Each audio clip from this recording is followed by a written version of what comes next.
Guys, before you go on to this clip, please don't forget to press the subscribe button for more content like this. We post all our clips on this channel from the podcast. I know you're going to enjoy this quite a lot. Basically जब आप अपने आप को समर्पित करते हो तो एक सेंस ऑफ एक आता है कि है ना कुछ चीज़ है जो कि आपको है ना आपके अंदर से क्वेश्चन पूछवाती है, ठीक है, और वो क्वेश्चन सही होता है. अब मैं आपको क्यों बोल रही हूँ सही क्वेश्चन या गलत क्वेश्चन, क्योंकि देखो अगर आप इसके बाद में ये कहानी बताऊंगी, मैं पहले से ही बोल रही हूँ, बट कृष्ण भगवान की 16,000 रानियों की बात कहो, ठीक है, मेरा क्वेश्चन ये होता है कि ऐसा कहा जाता है कि कृष्ण भगवान की 16,000 रानियाँ हैं, तो ऐसा क्यों हुआ, भगवान ऐसा क्यों कहते हैं. मेरा क्वेश्चन ये है, लोग कहते हैं ये कैसे कृष्ण तुम्हारे कि तुम्हारी 16,000 रानियाँ हैं उनके पास. दोनों क्वेश्चन में कितना डिफरेंस है, बहुत डिफरेंस है, ठीक है. जब आप अपने आप को समर्पित करते हो, आपके अंदर से क्वेश्चन आने शुरू करते हैं और जो आपके सामने टेक्स्ट है ना वो आपको आंसर देना शुरू करता है. अगर आप साथ में किसी को बिठा दोगे अभी भी, जो मैं स्टोरी पढ़ रही हूँ उसका पर्सपेक्टिव बहुत डिफरेंट होगा जो उसका पर्सपेक्टिव होगा. वो कहेंगे जो तुम बोल रही हो वो ठीक तो है पर यहाँ पे कहाँ लिखा है. मैं नहीं बता सकती कि कौन सी प्रेस ने किधर कौन से पेज पे क्या लिखा है, बिकॉज इट जस्ट हैपेंस. तुम्हें वो ज्ञान जब अनफोल्ड तुम्हारे सामने हो रहा है ना, तो तुम उतने रिसेप्टिव बनते जा रहे हो उसको लेने के लिए. And that is what Devi did to me. जो आप कह रहे हो ना, आपके अंदर का फेमिनिन जग गया. जब तुम ये क्वेश्चन पूछते हो कि तुम्हारे कृष्ण कैसे हैं, उनके पास 16,000 रानियां हैं, आपको कुछ समझ में नहीं आएगा. बट आप कहोगे कृष्ण भगवान ऐसा क्या हुआ कि लोग आपसे कहते हैं कि आपके पास 16,000 रानियां हैं. तो इसका आंसर ये है कि कृष्ण भगवान ने जब अपना अवतार लिया था उससे पहले विष्णु भगवान के 2 अवतार रहे थे, नर और नारायण मुनि. आप एक बार फोटो दिखा दो. नर और नारायण मुनि थे. विष्णु जी ने अवतार लिया था नर और नारायण मुनि के रूप में, ठीक है. ये दोनों बहुत महातेजस्वी महातपस्वी थे, ठीक है. और जैसे मैंने आपको बताया था इंद्रदेव हमेशा टेस्ट लेते हैं, इंद्रदेव ने इनका भी टेस्ट लेना चाहा था. तो नारायण मुनि के सामने जब ये लोग तपस्या कर रहे थे, नारायण मुनि के सामने इंद्र ने 16,000 से ज़्यादा अप्सराओं को भेजा था. 16,100 अप्सराओं को भेजा था. और तब उन्होंने अप्सराओं को लगा कि ये तो मुनि लोग हैं, इन्होंने सौंदर्य क्या देखा है, इन्होंने नृत्य का देखा, इन्होंने गायन कहाँ देखा. जैसे ही हम इनके सामने ये सब प्रकट करेंगे अपनी स्किल्स को, तो ये हम अपनी तपस्या को छोड़ के हमें देखने लगेंगे, जो कि एक नॉर्मल रिएक्शन है, ठीक है. जैसे ही वो 16,100 अप्सराएं उनके सामने जाती हैं और ये एक्सपेक्ट करती हैं कि नारायण मुनि अपना तपस्या छोड़ देंगे, तो नारायण मुनि अपने उरु देश यानी कि अपनी थाई को छूते हैं और उन अप्सराओं के सामने उनकी रियलिटी बीइंग कि सौंदर्य सबसे सर्वोपरि है, ज्ञान और ये सब गायन और ये सब सौंदर्य गायन नृत्य सबसे सर्वोपरि है, राइट. ये सारी एट्रीब्यूट जो हमें बार से दिख रही हैं ये बहुत सर्वोपरि हैं. जब वो अपना उरु देश अपनी थाई को छूते हैं, उनके सामने एक ऐसी अप्सरा प्रकट होती है जो कि उनसे 16,001 को अगर एक साइड भी रखोगे ना, उनसे भी कहीं ज़्यादा सुंदर, कहीं ज़्यादा योग्यशाली और सब कुछ. और उसका नाम था उर्वशी. उर्वशी के नाम सुना? या. तो वो उरु देश को छू के प्रकट हुई थी इस वजह से. तो एक पहली तो बात आप ये समझो कि नारायण मुनि का तप कितना बलवान होगा कि उन्होंने आपके सामने आपकी रियलिटी का सर्वोत्तम एग्जाम्पल लाके खड़ा कर दिया. राइट. तो जब वो उसको देखती हैं, अब देखो इसके बारे में ना एक आगे भी बात बताऊंगी, पर जब वो अप्सराएं उर्वशी को देखती हैं वो नतमस्तक हो जाती हैं.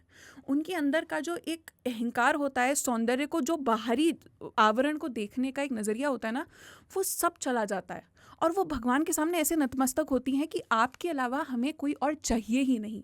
तो नारायण मुनि कहते हैं कि इस जीवन में तो मैं इस वाले रूप में आया हूँ और मैं तुमसे कोई रिलेशन नहीं रख सकता, बट अगले जन्म में तो मैं तुम्हारा उद्धार करूँगा.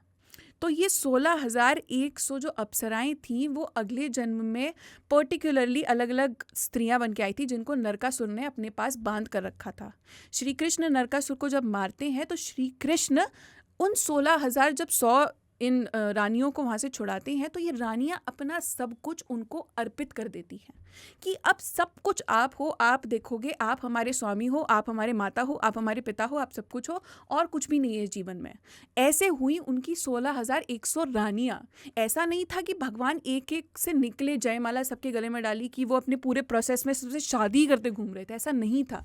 बट आज के विकार में, आज की जो बुद्धि का विकार है वो उनको ऐसे ही दिखता है कि भगवान का चरित्र कैसा रहा होगा कि 16,100 रानियां थी। भगवान का इतना उत्तम चरित्र था कि उन्होंने 16,100 स्त्रियों का जो है वो पालन पोषण किया, उनको स्टेबिलिटी प्रोवाइड करी, इमोशनल स्टेबिलिटी दी, तब जाकर वो इस दुनिया में रह पाई। क्योंकि जो 16,100 रानियां बंधी लिटरली बनी हुई हैं, उनके जीवन का और क्या उद्देश्य होगा? I understand. आप 2 लोगों को फीड करवा पाओगे अपने फैमिली के आगे? ये जो पोस्ट मॉडर्निस्ट अप्रोच है, जहाँ पे आप मॉडर्न मोरालिटी लेके एंशिएंट विजडम को जाके डाइसेक्ट करो और उसमें प्रॉब्लम्स निकालो, उससे सस्ती इंटेलेक्चुअल ग्रिफ्ट कुछ नहीं है, राइट? लाइक चाहे वो श्री राम और अग्नि परीक्षा वाली वो हो, क्योंकि उससे लेजी थिंकिंग, उससे ऑब्वियस सेकंड हैंड थिंकिंग और कुछ नहीं। और द रीजन आई से this is, one way to interpret that problem is this: is there a better way?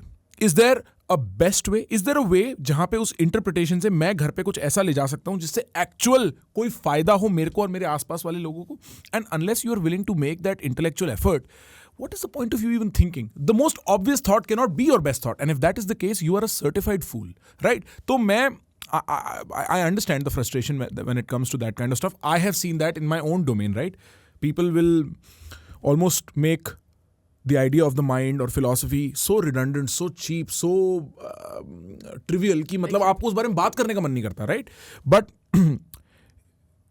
हम उस चीज को भाव नहीं दे सकते।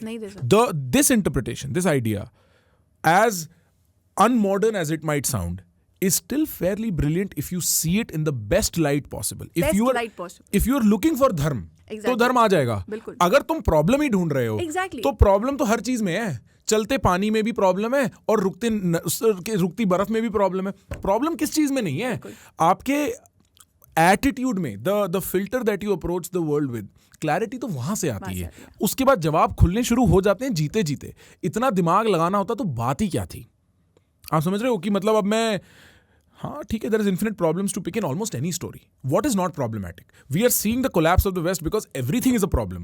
हर चीज में problematic बना दिया तो फिर कुछ stable ground बचा ही नहीं. Postmodernism is an interesting idea for analysis. The extreme of postmodernism, which is हम एक ही चीज को हर लेंस से देखेंगे और हर लेंस से डाइसेक्ट करेंगे और किसी भी लेंस में हम एक हायरार्कल कि ये सबसे अच्छा लेंस है इसको देखने का, वो नहीं इस्टेब्लिश करेंगे. In its extreme is just collapse of wisdom. बिल्कुल खत्म ना फिर सब. There are 99 ways in which things are bad and one way in which things are good, and we are hoping that we can stack one good upon another good upon another good to create what is, what exists around us, what is real and what is happy and what makes our life worth living. So I completely understand this. I've dealt with firsthand at Columbia. It's complete bullshit, complete nonsense. So I understand, I get the frustration, but that's a very interesting idea. Guys, if you're enjoying the clips that we are putting out on this channel, you can consume all our podcasts in small clips right here. We chunk them together and release them just for your convenience. Do not forget to press the subscribe button.